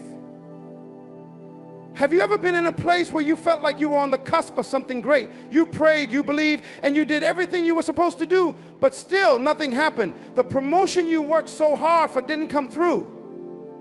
The prayer you've been faithfully lifting up seems unanswered. The dream you've been pursuing seems as far away as ever. And in that moment, the frustration, confusion, and even discouragement can creep in. You start to ask questions. God, where are you? Why is this taking so long? Did I do something wrong? But here's something crucial we need to understand about God's timing. Delays are not denials. Delays in the divine plan are not meant to discourage or defeat you. Rather, they are a strategic test of your faith. The delays we experience are often a part of God's greater process, a process that not only tests us but also refines us. Delays allow us to examine where our true trust lies. Will we trust in God even when things don't happen according to our timeline, or will we give up because the journey is longer than expected? God's timing is always perfect, even when it doesn't align with our own. We are often impatient, and in our world of instant gratification, we want immediate results. We want our prayers answered now, our promotions given now, our dreams fulfilled now. But God, in his wisdom, sees far beyond the present moment. He sees what's ahead. He knows the exact time when you are ready for the blessing, and more importantly, when the blessing is ready for you. You see, it's not just about us being prepared for what we're asking for. Sometimes the circumstances around us are not yet in alignment with God's perfect plan. Take the story of Joseph in the Bible as an example. God gave Joseph a dream that one day he would be a great leader, yet his journey to that fulfillment was filled with delays and detours. He was sold into slavery by his brothers, falsely accused and thrown into prison. Joseph could have easily questioned God during those long years. Lord, you showed me a vision of greatness, but why is everything in my life going in the opposite direction yet? Even in those moments of delay, Joseph's faith didn't waver. He continued to trust in God's plan, even when it seemed like the dream would never come to pass. Eventually, God's timing brought Joseph to the palace, and he became second in command in Egypt, fulfilling the very dream God had placed in his heart. The delays didn't mean God had forgotten him. In fact, those delays were a part of the process of preparing Joseph for the great responsibility that was ahead. The truth is, there is often a purpose in the waiting. God uses these delays to teach us valuable lessons, to grow our character, to increase our faith, and to strengthen our trust in him. Think about it this way: if everything happened according to our desired timeline, we would never develop patience, perseverance, or the ability to fully rely on God. Delays push us to a deeper place of faith, where we're not trusting in the outcome, but in God himself. This is where real faith is birthed, not in the fulfillment of promises, but in the waiting for them. God is asking, will you trust me even when the timing isn't what you thought it would be? This question challenges us to examine our hearts. It's easy to trust God when everything is going smoothly, when the answers to our prayers come quickly, and when the path to our dreams is clear. But true faith is tested when we face unexpected delays. It's in those moments when we don't understand what's happening, when we can't see the outcome, that God asks us to trust His timing over our own. Will we trust that His plan is greater, even when we can't see the full picture? Will we remain faithful, even when it feels like nothing is happening? When we look at the lives of great men and women in the Bible, we see a common thread. Delays were a part of their journey. Abraham waited 25 years for the fulfillment of God's promise to give him a son. David was anointed king, but had to wait years before he actually sat on the throne. Even Jesus, though he was the Son of God, waited 30 years before stepping into his public ministry. What these examples teach us is that delays are not a sign that God has forgotten us. Rather, they are often a sign that God is preparing us for something greater. It's in the waiting that God builds our faith, strengthens our trust, and aligns our hearts with His purpose. The delays you face are not meant to discourage you, but to develop you. Every moment of waiting is a moment where God is working behind the scenes, arranging the pieces in ways we cannot see. He is preparing the circumstances, and He is preparing you. When the appointed time comes, everything will fall into place, and you will realize that the waiting was not wasted. So when you find yourself in a season of delay, when the answers seem to be taking longer than expected, remember that God is testing your faith. But know this, if you remain faithful, if you continue to trust in His timing, you will see the fulfillment of what He has promised. Now, let's talk about another profound way God tests our faith silence from God. There are seasons in life when we cry out to God, seeking His guidance, His comfort, and His presence, but it seems like the heavens are quiet. It's as though our prayers are bouncing off the ceiling and returning to us unanswered. This silence can be unsettling, even disheartening. We've been taught that God is always near, that He hears every prayer, and that He speaks to His people. But what happens when we hear nothing? What happens when it feels like God is distant or absent? In these moments, many of us are tempted to feel abandoned. We begin to question whether God is still with us. Has He forgotten me? Why isn't He answering? Is He angry with me? These are the thoughts that can flood our minds. But here's the truth: God's silence is not His absence. Just because we can't hear Him doesn't mean He isn't there, and it certainly doesn't mean He isn't working. In fact, sometimes God's silence is His greatest test of our faith. When God is silent, it often reveals where our faith truly stands. Are we trusting in His voice, or are we trusting in His character? You see, it's easy to trust God when we are constantly hearing from Him, when He's giving us clear instructions and immediate answers. But the real test comes when He seems quiet. In those silent seasons, God is watching to see if we will still hold on to His promises, if we will still walk by faith and not by sight. Think about Job. Here was a man who had everything: wealth, health, family, and he was devoted to God. But when tragedy struck, when everything was taken away, Job found himself in the silence of God. He cried out in anguish, seeking answers, pleading for an explanation, but God remained silent for a long time. It was in this silence that Job's faith was tested. He could have turned his back on God. He could have doubted everything he believed, but instead, Job chose to trust in God's goodness even when he couldn't understand His ways. Job declared, "Though He slay me, yet will I hope in Him." Job 13:15. That's faith in the silence.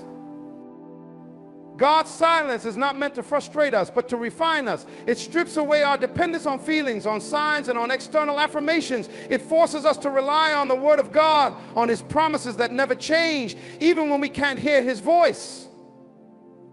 When God is silent, He is asking, will you trust what I've already spoken? Will you trust the last word I gave you? Sometimes the silence is a test to see if we'll continue to move forward in faith, even when we don't have new instructions. It's important to remember that even in His silence, God is still speaking through His Word. The Bible is full of promises and declarations of God's faithfulness. When you can't hear His voice, you can always return to His Word. His promises are unchanging, and they are just as true in the silence as they are in the moments of clarity. The silence is a reminder that our faith should not be dependent on constant communication, but on a deep-rooted trust in the character of God. He is faithful, He is good, and He is always working for our good, even when we can't see it or hear it. One of the most profound examples of God's silence is found in the life of Jesus.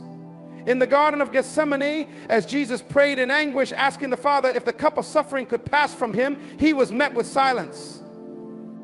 There was no voice from heaven, no angelic messenger, just silence. But in that moment, Jesus' faith was tested, and He chose to submit to the Father's will. Not my will, but yours be done, Luke 22:42. Even in the silence, Jesus trusted the Father's plan. That's the ultimate test of faith, to trust God when the answer isn't what we want, and when the silence is louder than the assurance we crave. In our own lives, when we face the silence of God, it's a call to go deeper in our relationship with Him. It's an invitation to trust Him on a level we may never have experienced before.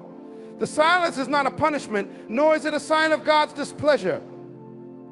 It's a test to strengthen our faith, to mature us, and to draw us closer to His heart. When God is silent, He is calling us to lean not on our own understanding, but to rest in the knowledge that He is sovereign, that He is in control, and that He will fulfill His promises in His perfect time. God's silence also teaches us patience. In a world that is so fast-paced, where answers and solutions are expected instantly, God's silence forces us to slow down, to wait on Him, and to trust in His timing. We often want quick fixes and immediate responses, but God works on an eternal timeline. He knows the end from the beginning, and His silence is often a reminder that His ways are higher than our ways, and His thoughts are higher than our thoughts, Isaiah 55:8-9. The silence of God is a test that every believer will face at some point in their walk of faith. It's a test that challenges us to trust in the unseen, to believe in the promises of God, even when we can't hear His voice. It's a test that refines our faith, deepens our trust, and prepares us for the greater things that God has in store. So when you find yourself in a season of silence, don't be discouraged. Instead, stand firm in your faith, knowing that God is still with you, still for you, and still working on your behalf. Let's now look at another crucial way God tests our faith: unanswered prayers. If you've ever prayed earnestly with all your heart and still didn't see the outcome you were hoping for, you know the deep frustration and confusion that can arise.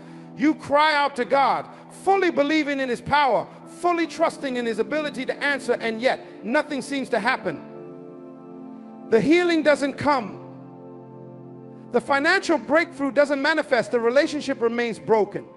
And in those moments, it's easy to feel disheartened. You might wonder, is God really listening? Does He care about what I'm going through? Why isn't He answering my prayers? But here's the truth we often forget: unanswered prayers are not ignored prayers. God hears every word, every cry, and every petition. He knows the desires of your heart even before you express them. But sometimes in His infinite wisdom, God chooses not to answer in the way we expect. This is one of the greatest tests of faith, trusting God, when His answer doesn't align with our desires. We must remember that God sees the full picture while we only see a small piece of the puzzle. We might be asking for something that in our minds seems essential and urgent. But God, in His omniscience, knows whether that thing is truly good for us or whether it aligns with His greater plan for our lives. Sometimes what we see as a delay or denial is actually God's protection.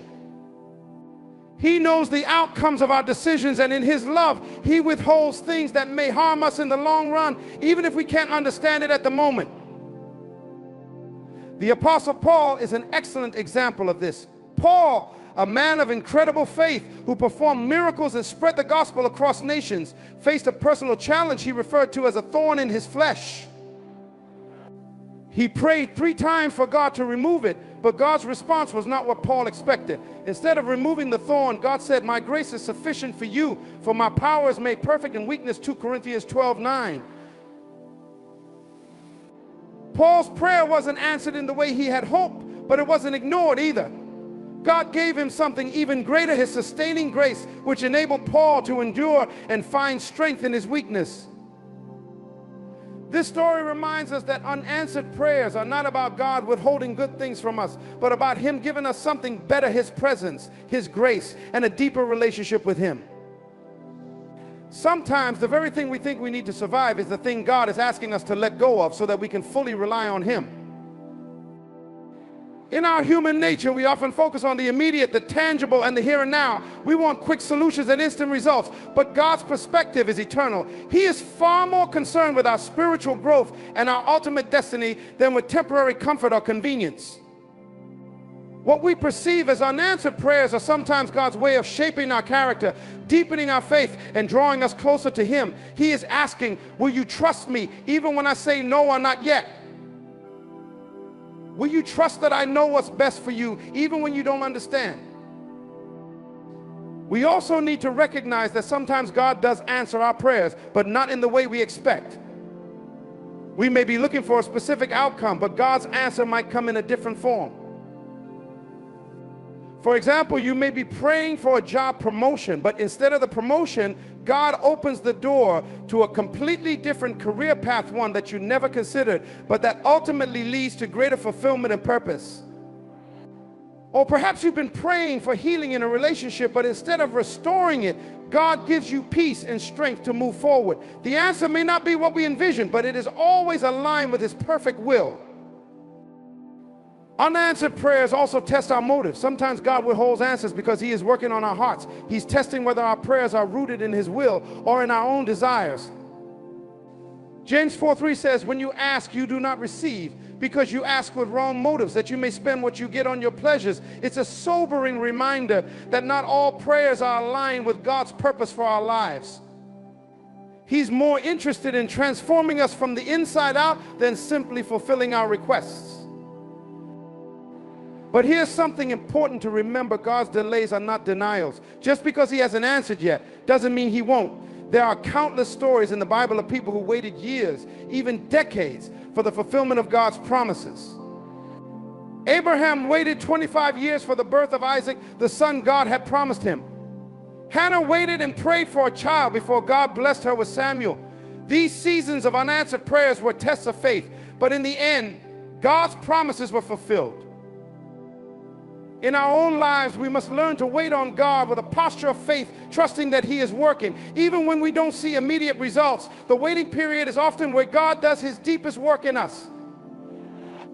It's where we learn patience, where our trust in Him is refined, and where our faith becomes unshakable. So when your prayers seem unanswered, don't be discouraged. Don't let doubt creep in and steal your faith. Instead, stand firm in the knowledge that God hears you, He sees you, and He is working all things together for your good. His answer may not come when or how you expect it, but when it does, it will be perfect. Trust that in His infinite wisdom and love, God is doing what's best for you.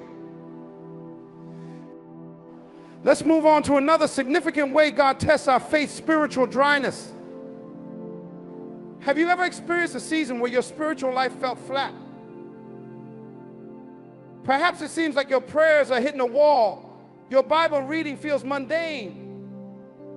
And worship doesn't stir your heart like it used to. You might even begin to question your relationship with God. Am I doing something wrong? Why do I feel so distant from Him? This feeling of spiritual dryness can be perplexing and disheartening, especially when you've been actively seeking God, serving others, and pursuing a relationship with Him. It can feel as though the vibrant connection you once had is now replaced with a sense of emptiness. It's crucial to understand that spiritual dryness is often a test of our faith. Just as God allowed the Israelites to wander in the desert for 40 years, He sometimes leads us through seasons of barrenness to teach us profound lessons about dependence, trust, and perseverance. These dry periods can be difficult, but they also serve as opportunities for growth and transformation. When you find yourself in a place of spiritual dryness, it's essential to remember that God is still present, even when it doesn't feel like it. This season is not a sign of His absence, but rather an invitation to go deeper in your faith. It's a call to seek him even when the emotions aren't there, to worship him even when you feel distant, and to trust him even when your prayers feel unanswered. God is asking, will you pursue me even when it's hard? Will you continue to seek my face even when you don't feel my presence? During these times, God is often trying to teach us to rely not on our feelings, but on the truths of his word. Our faith should not be contingent on our emotional experiences. Instead, it should be grounded in the knowledge of who God is, his character, his promises, and his faithfulness.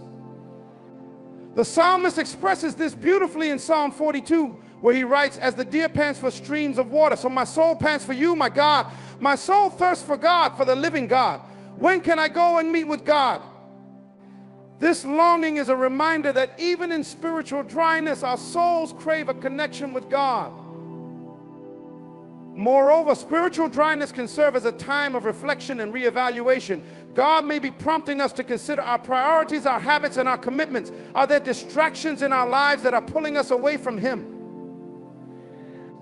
Are we spending enough time in his word? Are we engaging in prayer and worship, or have we allowed busyness to take precedence? These seasons can be a wake-up call to realign our hearts with God and to prioritize our relationship with him above all else. One of the most important aspects of navigating spiritual dryness is to remember that it is not a permanent state. Just as the seasons of nature change, so do the seasons in our spiritual lives. We may experience moments of barrenness, but they are often followed by seasons of abundance. God is in the business of bringing life to dry bones, of transforming our desolate places into flourishing gardens. In Isaiah 58:11, God promises the Lord will guide you always. He will satisfy your needs in a sun-scorched land and will strengthen your frame. You will be like a well-watered garden, like a spring whose waters never fail.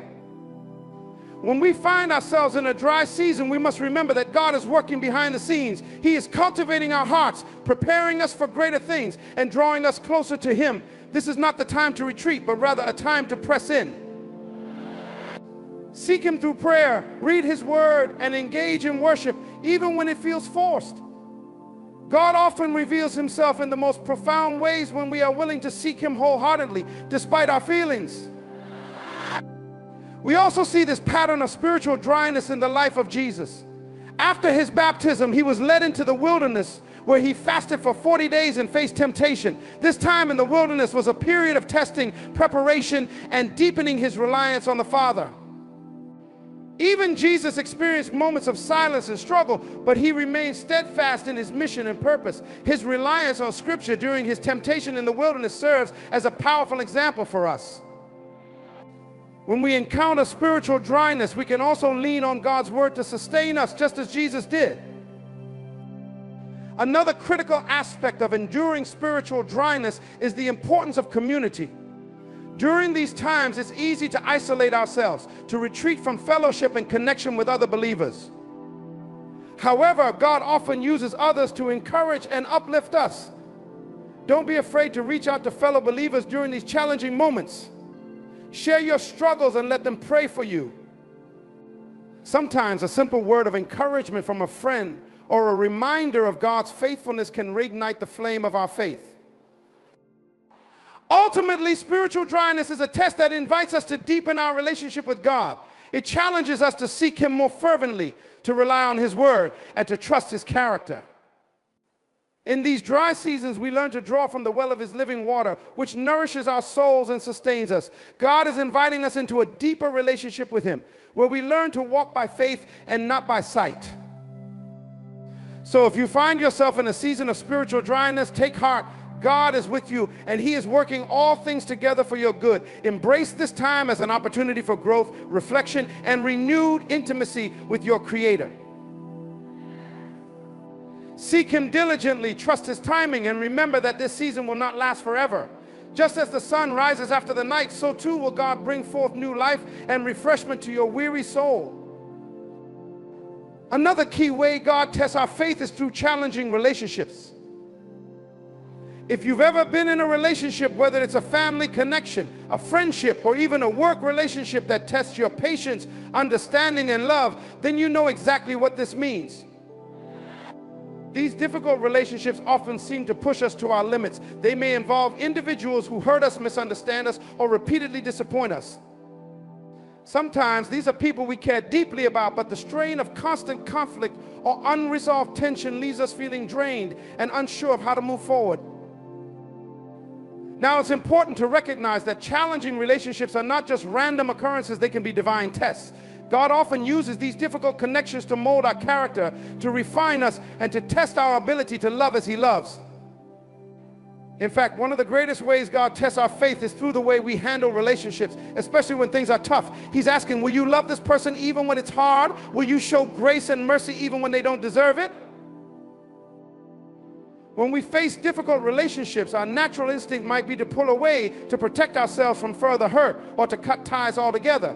But God calls us to a higher standard. He calls us to respond in love, patience, and forgiveness. And make no mistake, this is no easy task. It takes immense faith to continue showing kindness and understanding to someone who has hurt you repeatedly. It takes faith to believe that God is working in the situation, even when you can't see any immediate change in the other person. The Bible gives us countless examples of individuals who faced difficult relationships, yet chose to walk in love and faith. Think about Joseph and his brothers. Joseph was betrayed, sold into slavery, and abandoned by his own family. He had every right to hold on to bitterness and anger. But instead, when the opportunity came for revenge, Joseph chose to forgive. He told his brothers, "You intended to harm me, but God intended it for good to accomplish what is now being done, the saving of many lives," Genesis 50:20. Joseph's faith allowed him to see beyond the pain and recognize that God was using even the most challenging relationships to fulfill a greater purpose. This same principle applies to us. God uses challenging relationships to shape us into people who reflect His heart.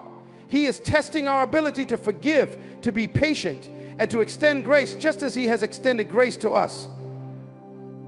Jesus Himself taught us this in the Sermon on the Mount, where He said, "Love your enemies and pray for those who persecute you, that you may be children of your Father in heaven," Matthew 5:44-45. Loving those who are easy to love doesn't require much faith, but loving those who hurt us, criticize us, or oppose us, that is where our faith is truly tested. One of the most significant lessons we learn through challenging relationships is that we are not in control of other people's actions, but we are in control of our responses. God does not hold us accountable for how others treat us, but He does hold us accountable for how we respond. Are we responding in a way that honors Him? Are we seeking to live in peace as much as it depends on us? Romans 12:18. These are the questions God is asking us as He tests our faith through the people He places in our lives. Challenging relationships also reveal what is in our hearts. It's easy to act lovingly when everything is going well, but what comes out of us when we are pressed, when we are pressed, when we are wronged, or when we are frustrated? God allows these situations to surface the areas where we need growth. Maybe it's our pride, our impatience, or our quickness to judge. These relationships act like mirrors, reflecting the areas in our hearts that still need God's refining touch. The good news is that God doesn't leave us to navigate these relationships alone. He gives us His Holy Spirit, who empowers us to love, forgive, and walk in peace, even in the most difficult circumstances. Additionally, challenging relationships teach us dependence on God. There will be times when we simply do not know how to handle a situation or how to continue loving someone who has deeply hurt us. It's in these moments that we realize our own limitations and our need for God's strength. We learn to rely on His wisdom, His guidance, and His grace to help us navigate the complexities of difficult relationships. Sometimes the greatest act of faith is simply praying for the strength to continue loving, even when everything in us wants to give up. It's also important to remember that not every challenging relationship is meant to be endured indefinitely. There are times when God may lead us to set healthy boundaries or even walk away from toxic situations. But even in these cases, He calls us to do so with a heart of forgiveness and love, not bitterness or resentment. The test of faith is not just about staying in the relationship, but about handling it in a way that reflects God's character, whether that means continuing the relationship or graciously stepping away. In the end, challenging relationships are some of the most powerful tests of our faith because they require us to love in a way that goes beyond our natural capacity. They call us to lean on God, to forgive as we have been forgiven, and to trust that God is working in the hearts of both ourselves and others. These tests are not meant to break us, but to build us, to shape us into people who reflect the love and character of Christ. So when you find yourself in the midst of a challenging relationship, remember that God is using it to test and strengthen your faith. Trust Him, seek His wisdom, and rely on His grace to help you respond in a way that honors Him. Whether that relationship is restored or not, you will come out of it with a stronger faith, a deeper understanding of God's love, and a heart that is more like His. The final way God often tests our faith is through sacrificial giving. When we think about giving, we might naturally associate it with tithing, donating to charity, or offering our time to help others.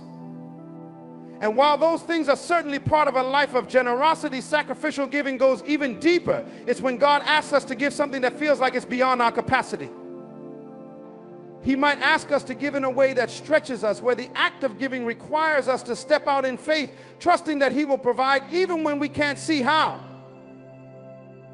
In many ways, sacrificial giving is one of the ultimate tests of faith because it touches something deeply personal, our sense of security. Whether it's giving financially, giving of our time, or giving up something we value, it often feels like a risk.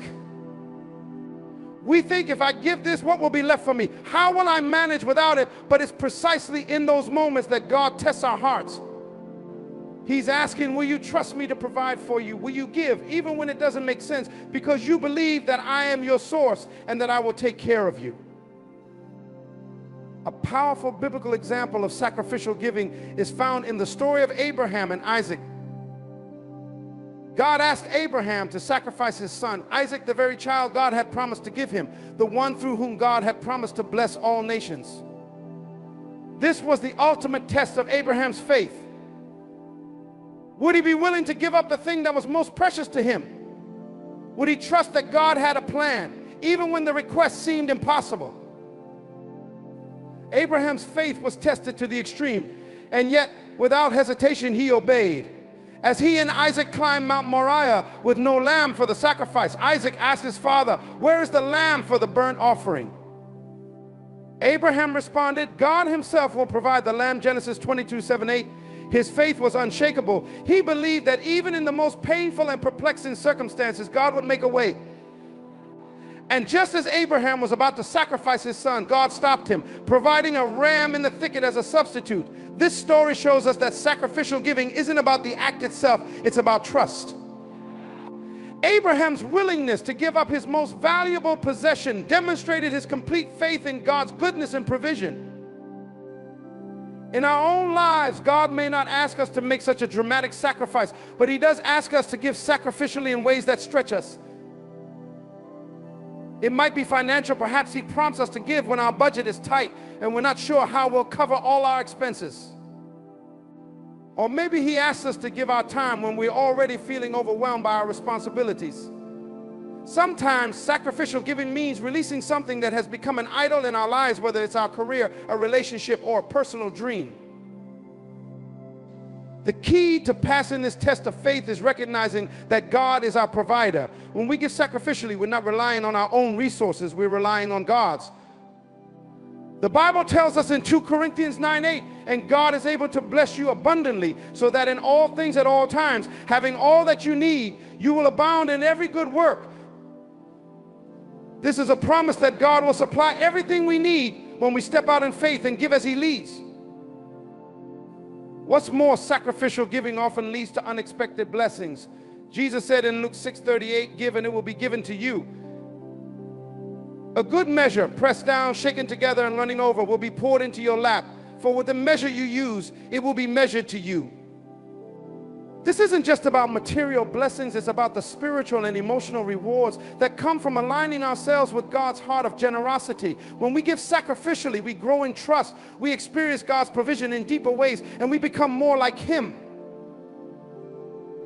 It's also important to remember that sacrificial giving is not about the amount, it's about the heart. Jesus highlighted this truth in the story of the widow's offering. While others gave large sums of money, the poor widow gave 2 small copper coins. Yet Jesus said, truly I tell you, this poor widow has put in more than all the others. All these people gave their gifts out of their wealth, but she out of her poverty put in all she had to live on. Luke 21:3-4. Her gift was sacrificial because it came from a place of complete trust in God to provide for her needs. It was an act of pure faith. In our modern world, the idea of giving sacrificially can feel counterintuitive. We live in a culture that often values accumulation, security, and self-preservation. But God's kingdom operates on a different principle, one of generosity, trust, and abundance. When we give sacrificially, we are declaring that our security is not in our bank accounts, our possessions, or even our own abilities. Our security is in God alone. We're saying, God, I trust you more than I trust these material things. I believe that you are my source, and I'm willing to give, knowing that you will take care of me. The beauty of sacrificial giving is that it allows us to partner with God in ways we may not fully understand at the moment. Sometimes our sacrificial gift is the answer to someone else's prayer. Sometimes it opens the door for a new opportunity or blessing that we couldn't have anticipated. But always it deepens our relationship with God because it requires us to step out in faith and trust Him in ways we never have before. So when God prompts you to give sacrificially, don't shrink back in fear. Step forward in faith, knowing that He is testing your heart, stretching your faith, and inviting you to trust Him in greater ways. And as you give, watch how God provides not only for your needs, but for the needs of others as well. Sacrificial giving is one of the greatest tests of faith, but it's also one of the greatest opportunities to experience God's provision, faithfulness, and abundant blessings in your life. The final sign that God may be testing your faith is through unanswered prayers. We've all been there pouring our hearts out to God, praying fervently for something we deeply desire, and then facing silence. Days turn into weeks, weeks into months, and sometimes even years pass without any apparent answer. It's in these moments of waiting or praying without visible results that our faith is put to the ultimate test. Unanswered prayers can be one of the most challenging aspects of our spiritual journey because they touch on something deeply personal, our relationship with God. We've been taught that prayer is powerful, that God hears us, and that He is able to do more than we could ever ask or imagine. But when our prayers seem to go unanswered, it can lead to feelings of doubt, frustration, or even disillusionment. We might start to question whether God is listening, whether He cares, or whether our faith is strong enough to move His hand. But here's the truth, unanswered prayers are not a sign of God's absence, nor are they an indication that He's ignoring us. In fact, they are often a sign that God is testing and stretching our faith. He is asking, will you continue to trust me even when you don't see the answer right away? Will you believe in my goodness even when your prayers seem to go unanswered? This kind of test challenges us to move beyond a transactional view of prayer where we ask and God delivers and into a deeper relationship with Him. It invites us to trust in God's timing and His wisdom, knowing that He sees the bigger picture that we cannot. It calls us to rely not on the outcome of our prayers, but on the character of the one we are praying to. Sometimes God withholds the answer to our prayers because He knows that what we are asking for is not aligned with His perfect plan for our lives. Other times, the delay in answering is meant to grow us, to deepen our perseverance, and to draw us closer to Him. Take the example of the Apostle Paul. In 2 Corinthians 12, Paul talks about the thorn in his flesh, a persistent issue that he prayed repeatedly for God to remove. He describes how he pleaded with the Lord 3 times to take it away, yet God's answer was not what Paul expected. Instead of removing the thorn, God responded, "My grace is sufficient for you, for my power is made perfect in weakness," 2 Corinthians 12:9. God didn't answer Paul's prayer the way he had hoped, but He gave him something far greater, the grace to endure and the strength to fulfill his calling despite the thorn.